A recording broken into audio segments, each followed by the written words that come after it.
जय हिंद दोस्तों। आज फिर से एक नई वीडियो में आप सभी का स्वागत है। साहनी जीएस क्लासेस में सभी का स्वागत है। आज जो है हम भूगोल पढ़ाने वाले हैं क्लास 6 का। सौरमंडल में पृथ्वी चैप्टर का नाम है और इसमें आ रहा है पृथ्वी। पृथ्वी का इंट्रोडक्शन देंगे अभी।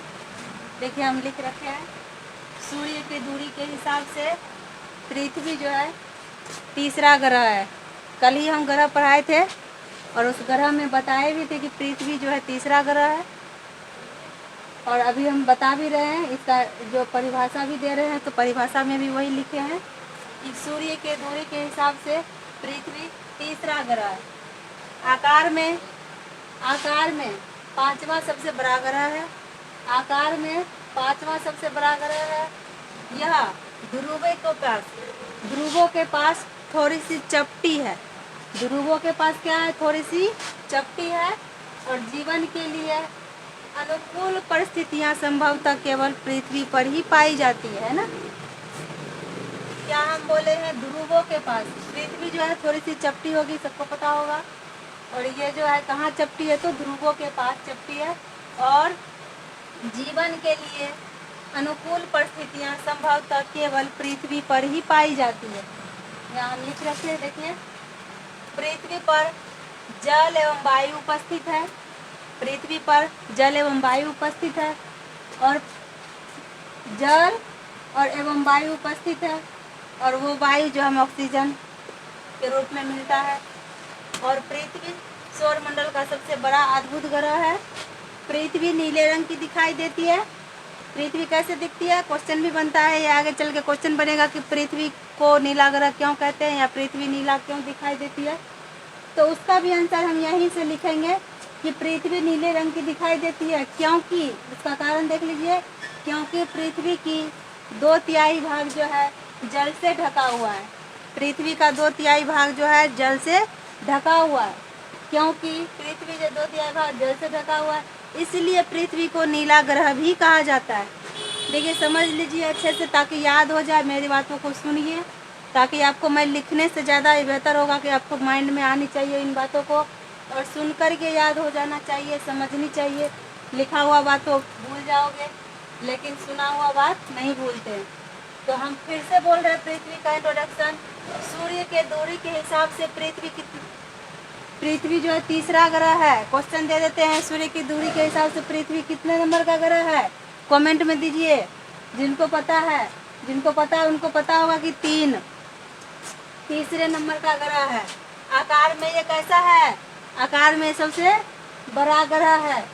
पृथ्वी किसके पास चिपटी है? तो ध्रुवों के पास चिपटी है। जीवन के लिए अनुकूल परिस्थितियां संभवतः पृथ्वी पर ही पाई जाती है ना। वहाँ तक तो क्लियर है। पृथ्वी पर क्या क्या मौजूद है? तो पृथ्वी पर अधिकतर तो जल ही मौजूद है, जल एवं वायु उपस्थित है। पृथ्वी सौरमंडल के सबसे अद्भुत ग्रह है। पृथ्वी नीले रंग की दिखाई देती है क्योंकि पृथ्वी नीले रंग की क्यों दिखाई देती है? क्योंकि पृथ्वी की 2/3 भाग जो है जल से ढका हुआ है। यानी कि 71% जो है वाटर यानी पानी जो है पृथ्वी को ढक रखा है। इसी कारण जो है पृथ्वी नीला दिखाई देता है। इसीलिए पृथ्वी को नीला ग्रह भी कहा जाता है। समझ गए? एक ही क्वेश्चन को हमने 2 बार समझाने की कोशिश की है दोस्तों, ताकि आप लोग सुन करके समझ पाओ।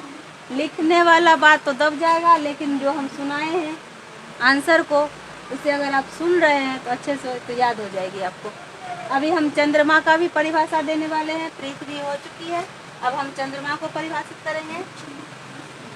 तो अभी हम इसको मिटा रहे हैं, और जिनको समझ में आई वो कमेंट कीजिएगा दोस्तों, लाइक सब्सक्राइब जरूर कीजिएगा। अभी हम चंद्रमा को भी परिभाषा लिखेंगे।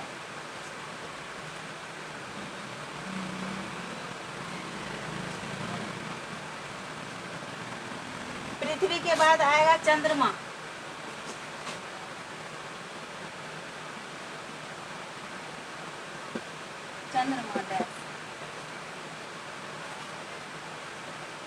चंद्रमा डैश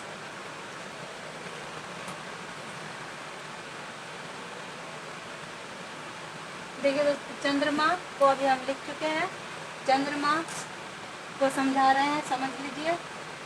हमारी पृथ्वी के पास केवल एक ही उपग्रह है, और उस ग्रह का नाम बताइए, उस ग्रह का नाम क्या होगा? चंद्रमा। हमारी पृथ्वी के पास केवल एक ही उपग्रह है, चंद्रमा। इसका व्यास पृथ्वी के व्यास का केवल 1/4 है। यह इतना बड़ा इसलिए प्रतीत होता है, चंद्रमा जो है बहुत बड़ा प्रतीत होता है। यह इतना बड़ा इसलिए प्रतीत होता है क्योंकि यह हमारे ग्रह से अन्य खगोलीय पिंडों की अपेक्षा, यानी दूसरे खगोलीय पिंडों की अपेक्षा नज़दीक है ना। क्या हम समझा रहे हैं, समझ लीजिए। देखिए चंद्रमा जो है बड़ा प्रतीत होता है। क्यों प्रतीत बड़ा होता है ये समझ लीजिए रीजन। क्योंकि यह हमारे ग्रह से अन्य खगोलीय पिंडों से, यानी दूसरे खगोलीय पिंडों से ये क्या है? नज़दीक का ग्रह है, यानी पास का ग्रह है। यह हमसे लगभग 3,84,400 किलोमीटर दूर है। कितना दूर बोले हैं? 3,84,400 किलोमीटर दूर है। आज पृथ्वी से जो चंद्रमा की दूरी को भी हम बता दिए कितना है। ये लगभग में हम बता रहे हैं 3,84,400 किलोमीटर दूर है। कौन? तो चंद्रमा, है ना। चंद्रमा एवं दूर है। सूर्य एवं चंद्रमा की दूरियां का तुलना हम कर सकते हैं। चंद्रमा पृथ्वी का एक चक्कर लगभग 27 दिन में पूरा करता है। चंद्रमा पृथ्वी का जो चक्कर लगाती है लगभग कितने दिनों में? देखिए 27 दिनों में। चंद्रमा पृथ्वी का एक चक्कर, सिर्फ एक ही चक्कर की बात हो रही है। देखिए यहाँ लिख रखी हूँ, सिर्फ एक चक्कर जो है लगभग 27 दिनों में पूरा करता है ना। और इतने समय में यह अपने अक्ष पर, अक्ष समझ रही होइएगा, अक्ष जो होता है जो एक अपने इसको जो जो चक्कर लगाता है, अपने अक्ष पर एक चक्कर भी इसके परिणाम स्वरूप लगाता है। पृथ्वी से चंद्रमा का केवल एक ही भाग दिखाई देती है। ये आप नोटिस भी किए होइएगा दोस्तों। जब हम चंद्रमा को पृथ्वी से देखते हैं तो पृथ्वी की जो हम देखते हैं चंद्रमा की तरफ, तो पृथ्वी से तो चंद्रमा का एक ही हिस्सा यानी आधा हिस्सा ही दिखाई देता है। लेकिन पूर्णिमा के दिन पूरा हिस्सा दिखाई देता है। पूर्णिमा के दिन पूरा हिस्सा दिखाई देता है और चंद्रमा के दिन एक ही यानी आधा हिस्सा। चांद का तो सभी फिगर बनाया होगा, ऐसे ऐसे देखिए, ऐसे बनाते ना चांद का फिगर, और इसमें जो है एक सितारा बिठा देते। तो चंद्रमा से केवल एक ही, पृथ्वी से चंद्रमा को देखने पर सिर्फ एक ही भाग यानी आधा भाग ही दिखाई देती है। लेकिन यही भाग जो है पूर्णिमा के दिन पूरा गोल दिखाई देता है। और उस गोल भाग में जो देखिए दोस्तों कुछ निशान रहता है डार्क, वो क्या होता है? हमने अभी तुरंत पता चला कि जब अभी चंद्रयान 3 लॉन्च हुआ था तो उसमें गड्ढे दिखाई दिया था, सभी को पता है। वही गड्ढा जो है पूर्णिमा के दिन हम देख पाते हैं, जो निशान के तौर पे दिखाई देता है, ब्लैक धब्बों के तौर पे दिखाई देता है। वो एक गड्ढा होता है जो चंद्रमा के अंदर हमें कुछ निशान यानी डार्क निशान यानी काला धब्बा दिखाई देता है। वो वही गड्ढा है जो अभी हम चंद्रयान 3 के थ्रू हम जो देख पाए हैं। वो गड्ढा को अभी हमने सबने देखा होगा। तो वही वो गड्ढा जो है हमको पूर्णिमा के दिन चांद पे एक धब्बा के तौर पे हम देख पाते हैं, है ना दोस्तों। अभी हम लोगों ने चंद्रयान 3 को समझे ही थे और हम चंद्रमा पर भी रहे, तो याद हो गया होगा दोस्तों। और जिनको समझ में आ रही है वो ज़रूर कमेंट कीजिएगा, कमेंट की इंतज़ार करेंगे दोस्तों। और देखिए इसमें बिल्कुल आसान सा आंसर है। हमने इसमें क्या करे हैं, इसका किलोमीटर भी बता दिए हैं, बच्चों को जो परेशानी थी ख़त्म कर रहे हैं। और ये देखिए ये ग्रह जो है ये उपग्रह भी है, पृथ्वी जो है उपग्रह है। और ये हमारी पृथ्वी के पास केवल एक ही उपग्रह है जो है चंद्रमा। ठीक है, अब इसको समझाने के बाद हम समझाएंगे दोस्तों उपग्रह अभी क्या है वो समझाऊंगी। फिर मानव निर्मित उपग्रह भी होता है। मानव निर्मित उपग्रह में आ जाता है रॉकेट, और जो अभी जो बहुत सारे जो चांद पे जाने वाला जितने भी सामान है, जैसे कि रॉकेट का पृथ्वी पर गिरना उपग्रह, और सीधा नॉर्मल भाषा में होता है मानव निर्मित उपग्रह में आ जाएगा रॉकेट। अभी हम इसको क्लीन करेंगे। इसको साफ करके और उपग्रह को समझाएंगे।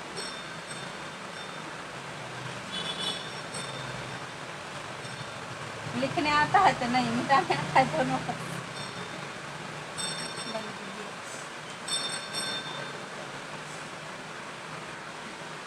देखिए दोस्तों, क्षुद्रग्रहों को समझाने वाले हैं। तो क्षुद्रग्रहों को समझ लीजिए। तारों, तारा यानी कि स्टार, तारा, ग्रह एवं उपग्रहों के अतिरिक्त असंख्य छोटे बड़े पिंड, छोटे बड़े पिंड भी सूर्य के चारों ओर चक्कर लगाता है। सौरमंडल का मुखिया सूर्य है, तो सूर्य का चक्कर नहीं लगेगा, किसको लगाएगा? कौन चक्कर लगाता है सूर्य को? तो समझिए, तारों, ग्रहों एवं उपग्रहों के अतिरिक्त यानी कि उसके अलावा छोटे बड़े जितने भी पिंड है वो सूर्य के चारों ओर चक्कर लगाते हैं। इन ग्रहों को ही क्षुद्र ग्रह कहते हैं। किन ग्रहों को क्षुद्र ग्रह कहते हैं? जो छोटे बड़े पिंड जो है सूर्य का चक्कर लगाता है गोल गोल, वो क्षुद्र ग्रह कहलाता है। ये कहाँ होता है? तो ये मंगल एवं बृहस्पति के कक्षाओं के बीच में पाए जाते हैं। ये मंगल एवं बृहस्पति कक्षाओं के बीच में पाए जाते हैं। तारों, ग्रहों एवं उपग्रहों के अतिरिक्त अन्य अतिरिक्त 2 बार लिख चुके हैं, मैं बोल रही हूँ। अतिरिक्त असंख्य छोटे बड़े पिंड भी सूर्य के चारों ओर चक्कर लगाते हैं। छोटे बड़े पिंड, छोटे असंख्य, अतिरिक्त असंख्य, माफ कीजिएगा दोस्तों, थोड़ी सी यहाँ पर मिस्टेक थी। अतिरिक्त असंख्य छोटे बड़े